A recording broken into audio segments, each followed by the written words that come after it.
Hey everyone, today we're going to be making some completely vegan cinnamon rolls made with ingredients you already have in your kitchen. I'm not using any butter substitutes, no hard to find items, just pantry staples that make these beautiful cinnamon rolls.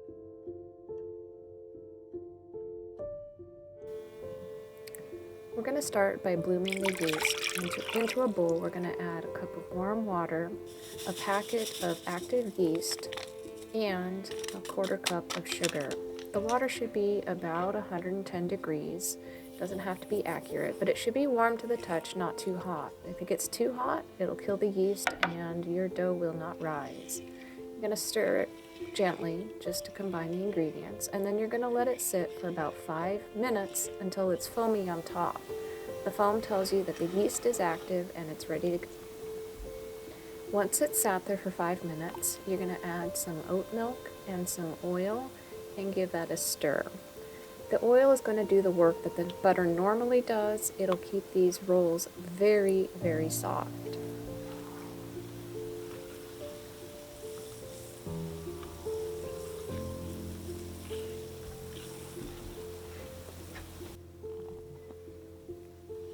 Once the plant milk and the oil is in, you're going to start by adding 4 cups of all-purpose flour and a teaspoon of salt. And I start by mixing this with just the spatula just to get it started coming together. It's going to look very lumpy and messy. That's okay. That's totally normal.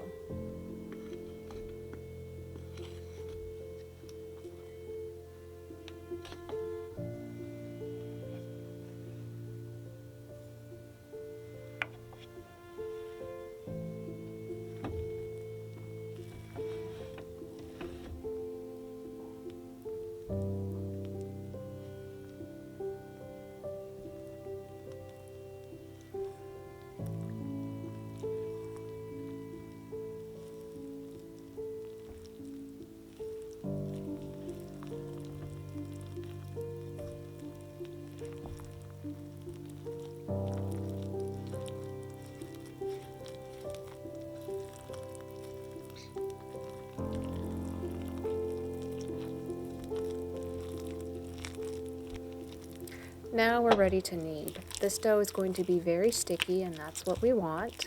I'm kneading it right in the bowl using a scoop and fold motion. Lift the dough up, fold it over, and turn the bowl as I go.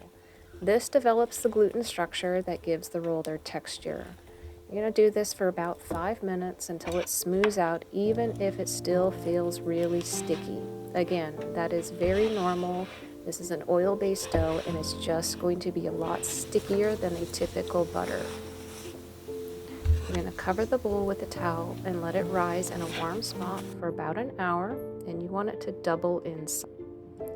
After the hour is up, you're going to want to push the dough down, and again, the dough is going to be really sticky. It's going to stick to your hand. Totally normal. Don't panic. It's just messy, but it will be worth it, I promise.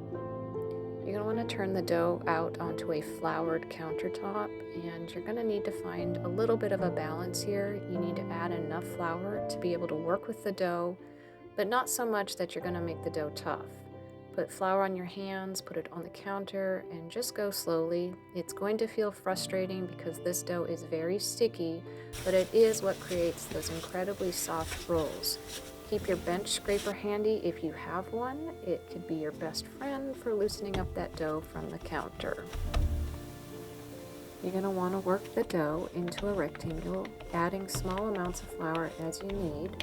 I'm using a small roller to get, again, about a 16 by 20 inch rectangle. Take your time. It springs back. Let it rest for a few minutes. That allows the gluten to relax so that you can roll it thinner.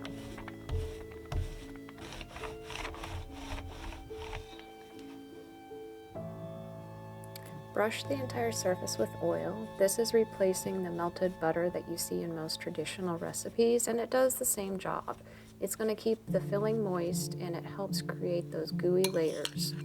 Now for the filling, you're going to mix your brown sugar and cinnamon together, and you're going to sprinkle it evenly over the oiled dough. Get it all the way to the edges. You want cinnamon and sugar in every single bite.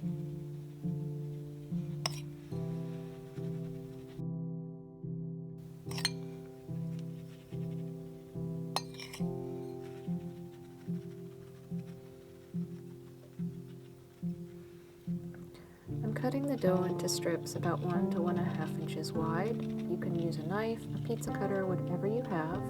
I'm using this 4-wheeled cutter. It was a gift. It makes the straight lines easier, but it's completely unnecessary. A knife works just fine.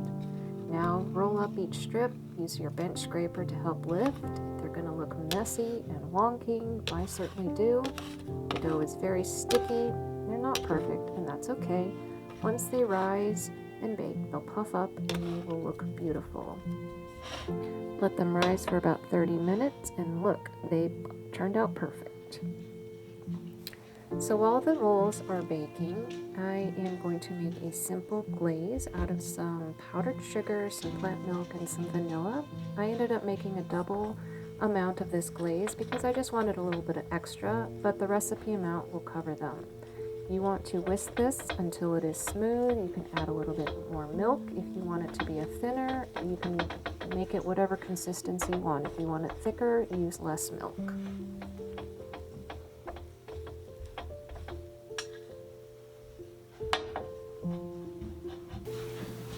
Let the rolls cool for about 15 minutes when they come out of the oven. Then I'm drizzling on the glaze while they're still warm because the warmth helps the glaze to soak in and it creates that classic cinnamon roll finish.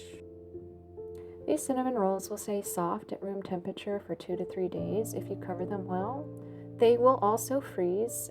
Just wrap them tightly and then reheat the individual rolls in the microwave for about 30 seconds. The oil in the dough is what keeps these rolls very soft. So while it is a lot messier than a typical butter or vegan butter recipe, the payoff is that the rolls will stay tender and they do not dry out. Sometimes the messiest recipes give you the best results even though they are not the prettiest while making them. Hope you enjoy.